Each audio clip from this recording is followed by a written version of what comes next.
Hello കൂട്ടുകാരെ, എല്ലാവർക്കും സുഖമാണല്ലോ. എല്ലാവർക്കും സുഖമെന്ന് വിശ്വസിക്കുന്നു. ഇന്ന് ഞാൻ വന്നിരിക്കുന്നത് ചപ്പാത്തിക്കും ചോറിനും ഒക്കെ പറ്റിയ ഒരു ഉരുളൻകിഴങ്ങ് ഫ്രൈ ആയിട്ടാണ് വന്നിരിക്കുന്നത്. ഉരുളൻകിഴങ്ങും ബട്ടാണിയും കൂടെ ഒരു ഫ്രൈ ആയിട്ടാണ് വന്നിരിക്കുന്നത്. ഒരു വെറൈറ്റി ടേസ്റ്റ് ആയിട്ടോ. അതിനു മുമ്പായി എൻ്റെ കൂട്ടുകാർ ആദ്യമായിട്ടാണ് എൻ്റെ വീഡിയോ ചാനൽ കാണുന്നതെന്നുണ്ടെങ്കിൽ പ്ലീസ് എല്ലാവരും എൻ്റെ ചാനൽ സബ്സ്ക്രൈബ് ചെയ്യണം കേട്ടോ. സബ്സ്ക്രൈബ് ചെയ്യണം. അതുപോലെ ബെല്ലൈക്കൻ പ്രസ് ചെയ്തിട്ട് ഓളന്ന് കൊടുത്താലേ ഞാൻ ഡെയിലി ഇടുന്ന വീഡിയോയുടെ നോട്ടിഫിക്കേഷൻ കിട്ടുള്ളൂ. അപ്പോൾ അതെങ്ങനെ ഉണ്ടാക്കുന്നത്, അതിന് വേണ്ടുന്ന സാധനങ്ങൾ എന്തൊക്കെയാണെന്ന് നോക്കാം. പാൻ നന്നായി ചൂടായി ഇതിലേക്ക് 1 ടീസ്പൂൺ മല്ലി, 2 കഷ്ണം ഗ്രാമ്പു, 1 കഷ്ണം കറുകപ്പട്ട, 1/2 ടീസ്പൂൺ ജീരകം, 1/2 ടീസ്പൂൺ പെരിഞ്ജീരകം, ഒരു 4-5 വറ്റൽമുളക്.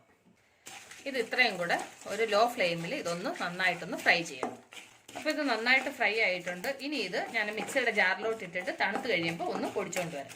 അതേ പാനിലേക്ക് ഞാൻ ഒരു 2 ടീസ്പൂൺ എണ്ണ ഒഴിച്ചു കൊടുത്തു.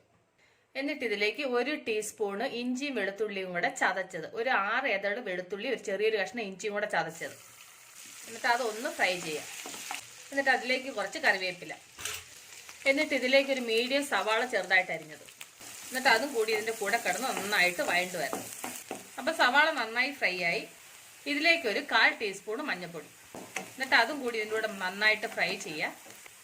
എന്നിട്ട് ഇതിലേക്ക് ഒരു വലിയ തക്കാളി ചെറുതായിട്ട് അരിഞ്ഞത്, എന്നിട്ട് അതും കൂടെ ഇതിൻ്റെ കൂടെ നന്നായിട്ട് ഫ്രൈ ചെയ്യും. ഇതിലേക്ക് നമ്മൾ അന്നേരം പൊടിച്ചു വെച്ച മസാല ചേർത്ത് കൊടുക്കും. എന്നിട്ട് അതും കൂടെ ഇതിൻ്റെ കൂടെ നന്നായിട്ട് മിക്സ് ചെയ്തിട്ട് എന്നിട്ട് ഇതിലേക്ക് കുറച്ച് വെള്ളം ഒഴിച്ചു കൊടുക്കാം. ഒരുപാട് വേണ്ട, കുറച്ച് മതി. കാരണം ഇത് നന്നായിട്ട് ഇത് വെന്ത് ഡ്രൈ ആവണം. അപ്പോൾ ഒരുപാട് വെള്ളം ഒഴിച്ച് കഴിഞ്ഞാൽ ഒരുപാട് സമയമാണ്. ഈ തക്കാളി ഉള്ളിയൊക്കെ ഒന്ന് വേവാൻ വേണ്ടിയിട്ടുള്ള വെള്ളത്തിൻ്റെ ആവശ്യമേ ഉള്ളൂ. ഇതിലേക്ക് ആവശ്യത്തിന് ഉപ്പൂടെ ഇട്ട് കൊടുക്കാം. എന്നിട്ട് ഇതൊന്ന് വേവട്ടെ. എന്നിട്ട് അതിൻ്റെ കൂടെ ഞാനൊരു ചെറിയ കപ്പിന് ഒരു 1/2 കപ്പ് ബട്ടാണി. ഇത് ബട്ടാണി ഞാൻ ഫ്രോസൺ ഗ്രീൻ പീസ് ആണ്. നിങ്ങൾ പച്ച ബട്ടാണി എടുക്കുകയാണെന്നുണ്ടെങ്കിൽ വേവിച്ചിട്ട് ചേർക്കണം കേട്ടോ. ഇപ്പോൾ ഉണക്ക ബട്ടാണിയാണെങ്കിൽ കുതിർത്തിട്ട് വേവിച്ചിട്ട് ചേർക്കുക. ഫ്രോസൺ ബട്ടാണി ആയതുകൊണ്ട് ഞാൻ അങ്ങനെ അതിൻ്റെ കൂടെ ചേർക്കുക. അപ്പോൾ അതും കൂടെ അതിൻ്റെ കൂടെ മിക്സ് ചെയ്യും. എന്നിട്ട് ഇതിലേക്ക് ഞാൻ 2 ഉരുളൻകിഴങ്ങ് വേവിച്ചിട്ട് ചെറുതായിട്ട് അരിഞ്ഞത് അതും കൂടി ഇതിൻ്റെ കൂടെ ചേർത്ത് കൊടുക്കുക. എന്നിട്ട് ഇത് മസാലയും ഉരുളൻകിഴങ്ങും എല്ലാം കൂടെ നന്നായിട്ടൊന്ന് ഫ്രൈ ആവണം. നമ്മൾ അന്നേരം ഉപ്പ് ചേർത്തായിരുന്നു. ഉപ്പ് കുറവുണ്ടോ എന്നൊന്ന് നോക്കിക്കോണം കേട്ടോ. ഉപ്പ് കുറവുണ്ടെങ്കിൽ ആവശ്യത്തിന് ഉപ്പ് ചേർക്കണം.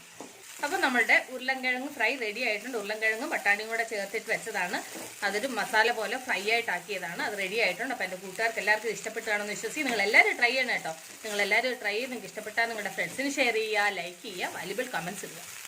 അപ്പോൾ നാളെ നമ്മൾ പുതിയൊരു വീഡിയോയുമായിട്ട് പുതിയൊരു റെസിപ്പിയുമായിട്ട് നാളെ നമ്മൾ വീണ്ടും കാണും വരെ ബൈ.